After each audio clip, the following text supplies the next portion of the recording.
Mais d'abord, c'est juste avec des regrets. Voilà, c'est un match vraiment où il y a le but qui a fait la différence entre les deux équipes.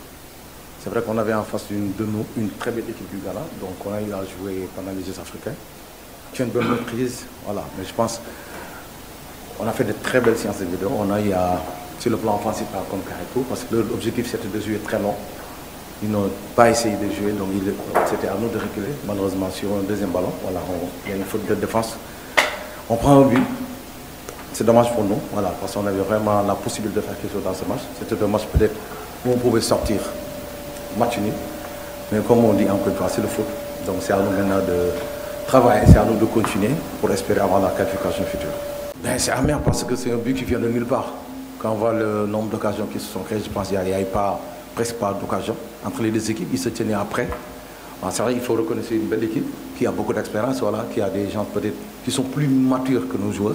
Quand on les voit, on les compare, ils sont plus matures que nos joueurs, ça il faut oser le dire.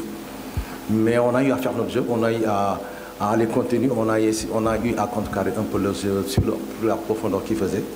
Malheureusement, c'est un but, sur une faute de défense, comme je l'ai dit tantôt. Donc maintenant, comme je dis, c'est très amer. Parce qu'on avait la possibilité, encore une fois, de faire un bon résultat et d'espérer attendre le dernier match. Ben non, t'as pas vu, on a monté le bloc. On a mis un attaquant, on a mis même deux attaquants. Raison de plus, on a mis on a mis, comment ça s'appelle encore, Pauletta derrière lui. C'était pour avoir plus de percussion, plus de force sur le plan offensif. Voilà, mais à de moment, comme je dis, c'est une belle équipe du Ghana. Ils ont une bonne maîtrise. Ils ont 3-4-3 des fois qui t'obligent à aller derrière. C'est ça de temps en temps. Ils ont eu leur temps fort et c'est normal. Il faudra analyser froidement ça. Je pense qu'il faut encore revoir les vidéos. Mais la première impression, c'est que voilà, quand il fait une faute en défense, on le paye cash. Ce sont des matchs qui sont des fois très serrés. Donc il suffit d'une petite erreur, voilà, pour que ça se paye cash.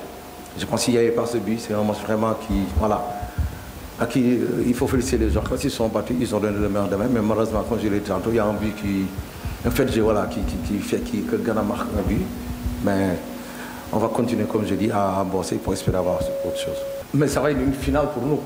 Ça va être une finale. On va donner le meilleur, on doit tout donner pour essayer de passer contre RDC. Il n'y a pas autre solution. C'est soit gagner ou rentrer à la maison. Je pense qu'on donnera le meilleur de nous-mêmes pour essayer de gagner ce match. Ben, d'abord, il faut que défaite bu metti la bu metti ci xol parce que amoon nañu à cœur encore une fois rectifier la premier match bi ñu defoon ak match nul. Donc on avait comme objectif de gagner ce match.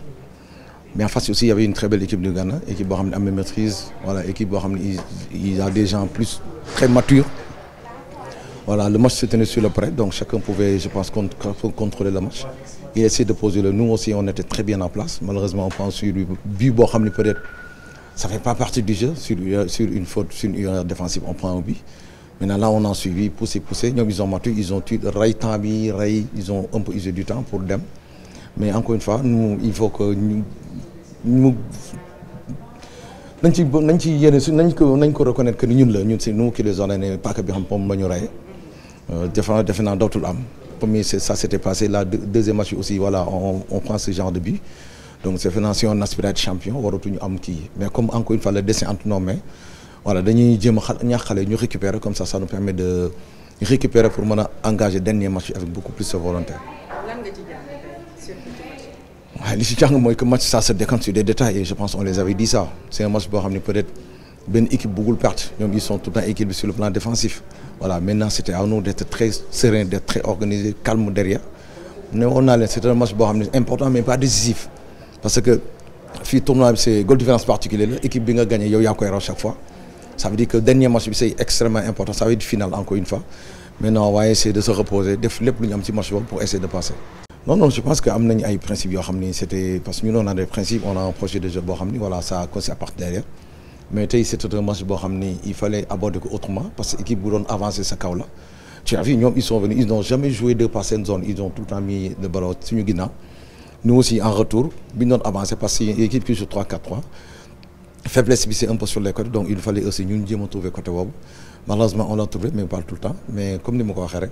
Ça peut arriver, c'est des jeunes qui sont en apprentissage, c'est des jeunes c'est des matchs qui vont leur donner encore beaucoup plus d'expérience. Non, on ne peut pas perdre par exemple satisfaction. Peut-être il y a des points peut-être c'est positif, mais encore une fois, les am solo voilà, nous avons quoi parce que les deuxième ballon, on n'a pas pris deuxième ballon offensif comme défensif, surtout en premier mi-temps. et que ñoom xamoon nañ ni ils vont jouer long, donc il fallait maintenant avancer pour le deuxième ballon. Même au premier et deuxième on n'a pris aucun. Ça veut dire quelque part li ñu waroon def un petit digg bi des na. On a essayé de corriger en deuxième mi-temps.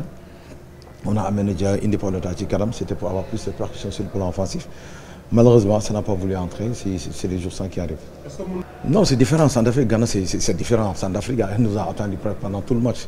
La possession, c'était presque 68%. Voilà, c'est différent. Ils nous attendaient pour faire les comptes. Ghana, c'est une équipe qui avance. Voilà, c'est une équipe qui essaie de nous prendre devant. Mais bon, sur le plan défensif, il y a eu beaucoup d'améliorations parce que chaque fois, il y a une fois, deux fois, mais chaque fois, ils ne sont jamais battus sur ce ballon. Voilà, à part peut-être Bibi, c'est le renvoi vous nous raté. Mais encore une fois, voilà, c'est des chantiers. En même temps, il fait jeudi pour préparer quoi, parce que soit c'est gagner et rester ou perdre et rentrer. Et je pense que ils n'ont pas envie de rentrer, nous aussi on n'a pas envie de rentrer. On va vraiment continuer à sauvegarder notre trophée.